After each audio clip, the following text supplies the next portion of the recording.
I really appreciate you all. And quick introduction, my name is Ismael Perez.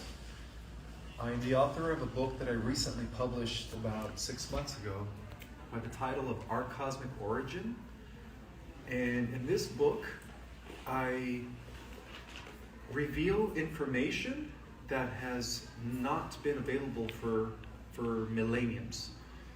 It is a contrast to everything that we've ever been taught in school. It is information that is going to help people understand the bigger picture about our society regarding many dimensions, endless worlds, multiple civilizations, and many universes. And it took me about 10 years to research it because it is just dense. The information in that book is very, it's advanced, but yet I wrote it in a way where you could understand it. So one of the things that I like to share, that I would like to ask is, does anybody here know about or has heard about the concept of the star seeds in the Starseed Nation? Okay, we have a few. Does anybody here know about the secret space programs? 3, okay, 4, okay. Does anybody here know about the concept of a galactic federation? Okay, all right, so there's just a few people that have heard of these concepts. So what I'm going to do is I'm going to begin this talk with just the basics. So the basics is, according to scientific evidence, there are billions of Earth-like planets just within our Milky Way, and billions of solar systems as well within our Milky Way. And our Milky Way is one of billions of galaxies. Okay, so bear in mind that there are different types of extraterrestrial races that exist, that have always existed. And one of the things I do in order to give people a concept of the level of spiritual, cultural, and technological development that is associated with these advanced extraterrestrials is I like to describe what is known as the Kardashev scale of extraterrestrial races. According to the Kardashev scale, which was proposed by Nikola Kardashev, he believes that there are different types of advanced civilizations that are so advanced that we don't even compare to them. The first type he calls a Type 1 interplanetary society. And that is a civilization that has learned how to tap the power of their planet. They no longer depend on fossil fuels. They no longer depend on petrochemicals, oil, plants, which is what we've been using for energy in the last thousands of years. They use real planetary power.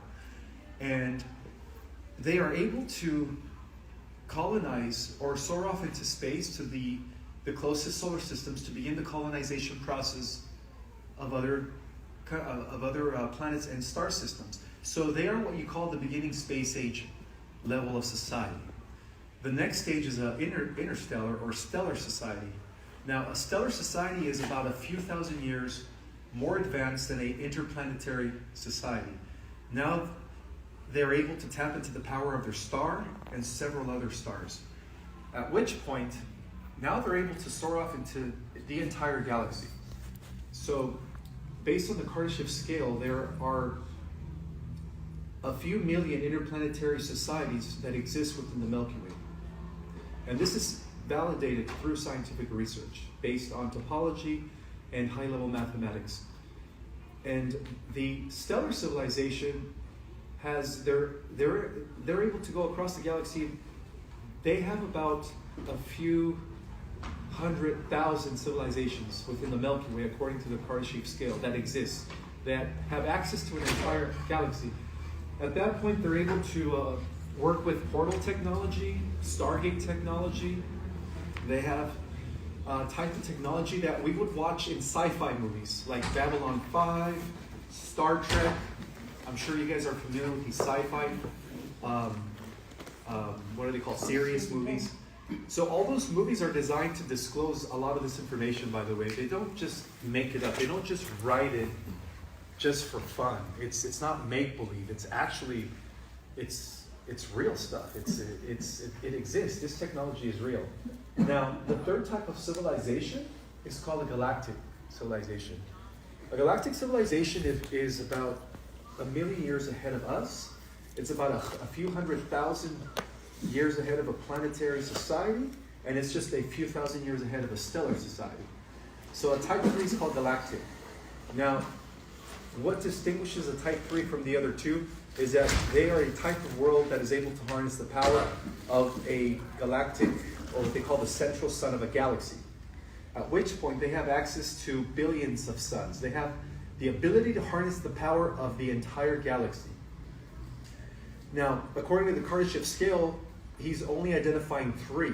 But as physicists and astro scientists further evaluated the situation, they also came up with the concept of a type 4 and a type 5. A type 4 is a civilization that is intergalactic. At that point, they are able to go into as many galaxies and other universes. They understand the concept of wormholes, of hyperspace, traveling faster than the speed of light, similar to the concept of Star Wars. So a type 4 is universal. That's what they call these types of civilizations. And then beyond the type 4, we have the most advanced civilizations of all existence in the multiverse. And that is called a type 5. Now, at that point, they're able to harness the power of an entire universe, which means they're able to harness the power of all the galaxies and all the billions of solar systems within each galaxy. So a type 5 is the most advanced civilization that exists. Now, besides these different types or categories of advanced civilizations, there are different types of extraterrestrial races that exist within the 5 different categories. So we are considered biological beings, which means that the type of matter or biology that is used to make us is carbon-based. Okay, so civilizations of a type 1 and type 2 are carbon-based civilizations. So, that's why our bodies break down. That's why we age. That's why eventually we die. But as we become more advanced, spiritually, culturally, technologically, well, there's always has to be that balance between technology and spirituality, because in most cases, in many galaxies, civilizations that have leaned towards technological development at the expense of their spiritual development eventually end up destroying themselves. So we learn from those mistakes. So spirituality has to always be at the forefront of cultural and technological development. And so the type of matter or species that exists in the type 2 civilization is a combination of silicon-based DNA or carbon-based DNA. At that point, people begin to live for thousands and thousands and thousands of years.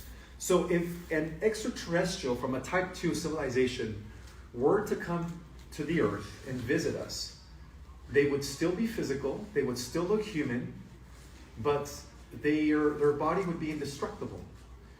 An analogy to use is, the Marvel movies, the DC movies. Thor.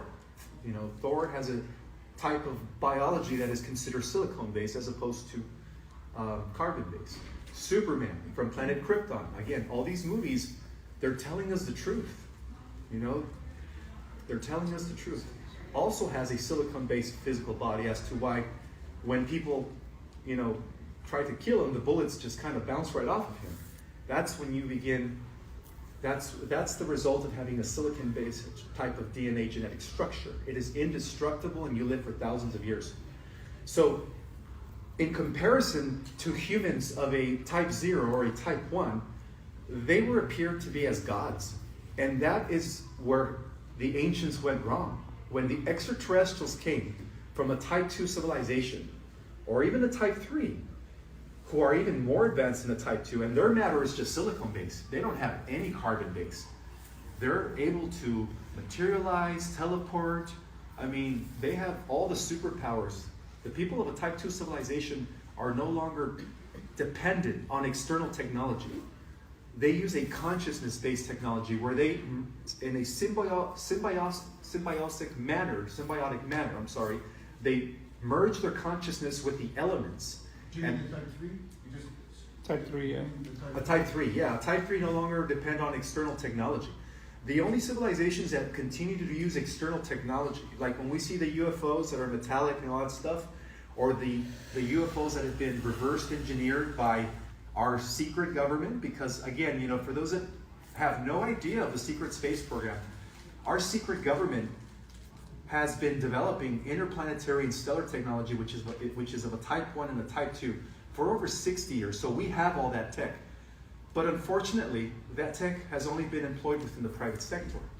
So while we're over here dying of cancer, living hard living conditions, they're over there up in space colonizing, establishing stations, not only throughout the Milky Way, but throughout the entire galaxy. And I know a lot of people, there's only 4 people that know about the secret space program, but yes, we did inherit the technology by means of 2 different methods. One of them was we reversed engineer it, and the other mean was that we did make contact with extraterrestrials back in the 40s and 1950s, and several treatises and several contracts were signed between these extraterrestrial groups and different government factions.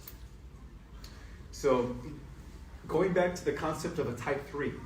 So a civilization of a type 3, the type of matter or biology that the inhabitants use is pure silicon with a little bit of hydroplasma. At that point, they're just light beings.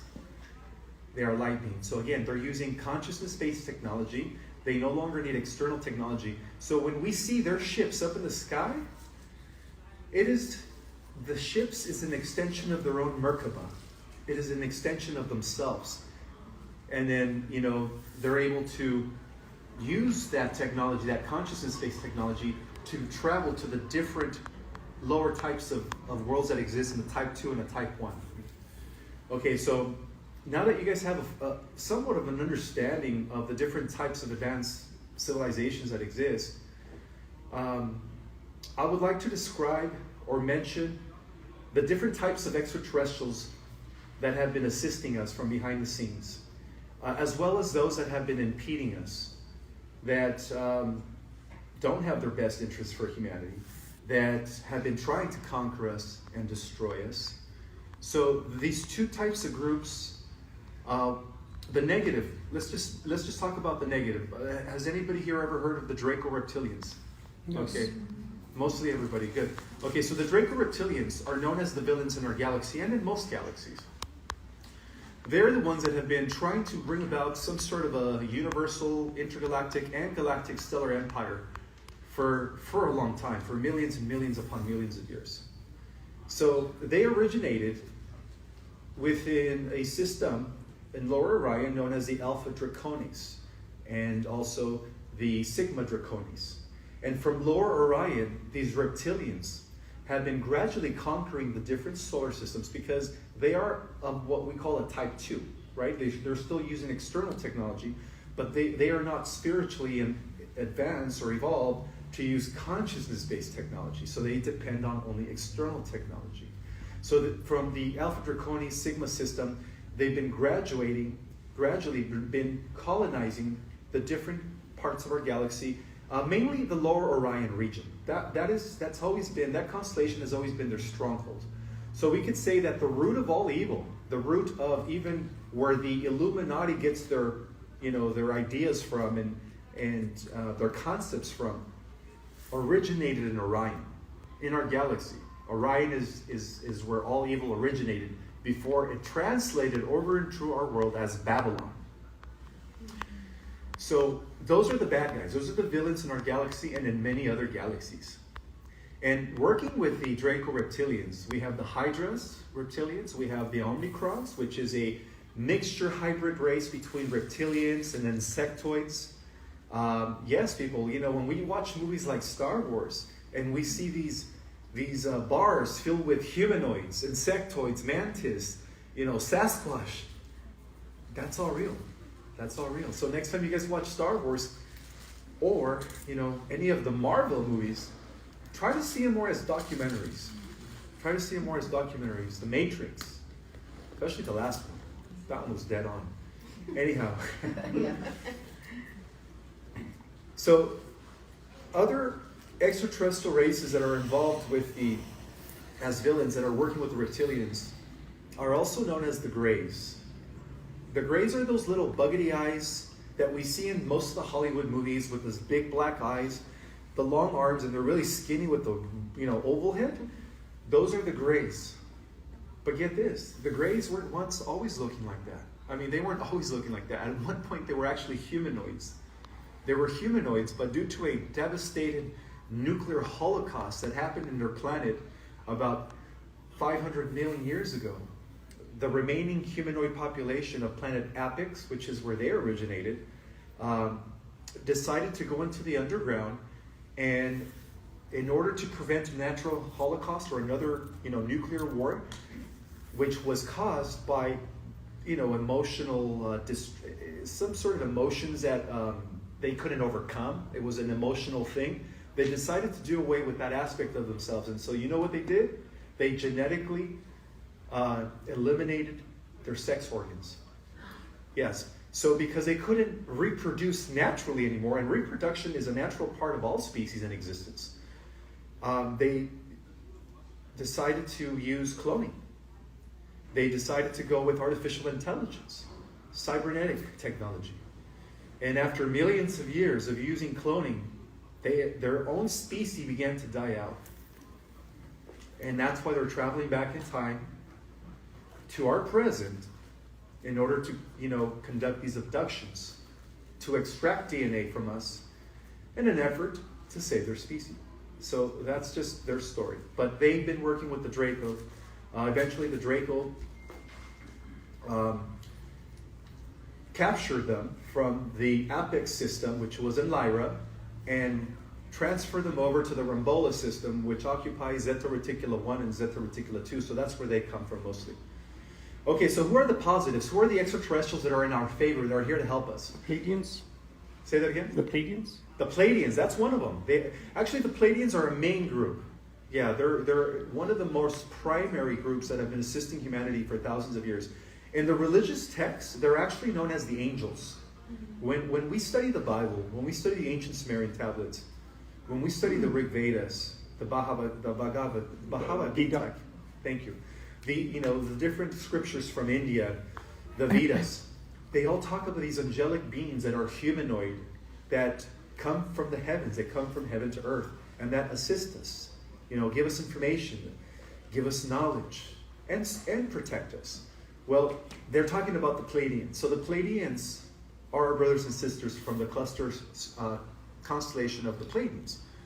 Not to mention, our solar system is actually also part of that family of stars known as the Pleiadians. So our sun, known as Alcyone, known as, forget the name of our sun, Helios, sorry, drawing a blank here. But Helios... Melchior? Melchior is the name of our galaxy, thank you. Our sun, Helios, is part of the cluster, is known as the 8th missing star within the Pleiadians star system cluster of families. So Helios is connected to the Alcyone. Alcyone is the central sun of the Pleiadians. So we're known as the 8th missing star. Most people associate the Pleiadians with the 7 sisters, right? We see that in mythology when we study about Greek mythology. When we study, the different ancient cultures, they talk about the 7 stars or the 7 sisters that pour knowledge into the earth. Well, a lot of that has to do with the concept of the Pleiadians being our parent race. And yes, they are a parent race. I guess this is the perfect time to let you guys all know that most civilizations out there are populated by humanoid species. The idea that there's little green man and, monster-looking like species, that's all Hollywood. It turns out that every civilization in every galaxy, in every universe, was made in the image of the one creator. They call it the Adam Kadmon, the Adama, right? Adam and Eve. So Adam and Eve isn't unique to our world. In fact, the original Adam and Eve was developed 560 million years ago in the constellation of Lyra, in the star system of Vega. So if you really, really, really want to question everything we've been taught regarding Darwinian evolution and creation, that we've only been here for 5,000-6,000 years, that Adam and Eve were created 5,000-6,000 years ago, and it all began there. That's all a lie in order to conceal the truth of our extraterrestrial heritage. Because in essence, our real ancestors, all humanities, all humanoid races originated in Lyra. From Lyra, is this new to some of you people? I just want to, okay, to some, okay. Okay, I just want to make sure, because, I want to make sure that those people that are here are getting a thorough understanding of the extraterrestrial connection. So those are our ancestors. We come from Lyra. From Lyra, our ancestors, who were very peaceful, gradually populated into other solar systems.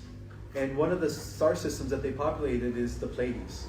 They also went to the Hadar system. I guess some of these systems don't really make any sense. But the whole point is this, is that the majority of alien species are humanoid. About 75 to 80% of the population in the multiverse is humanoid. Can you explain what you mean by humanoid exactly? Yeah, humanoid means that they would look like us.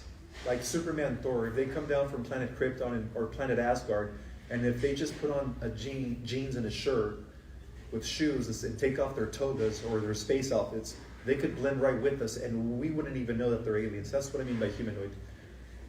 There is a common ancestry throughout the cosmos, people, regarding our lineage. So we don't come from apes. If you thought we originated in Africa, that's false.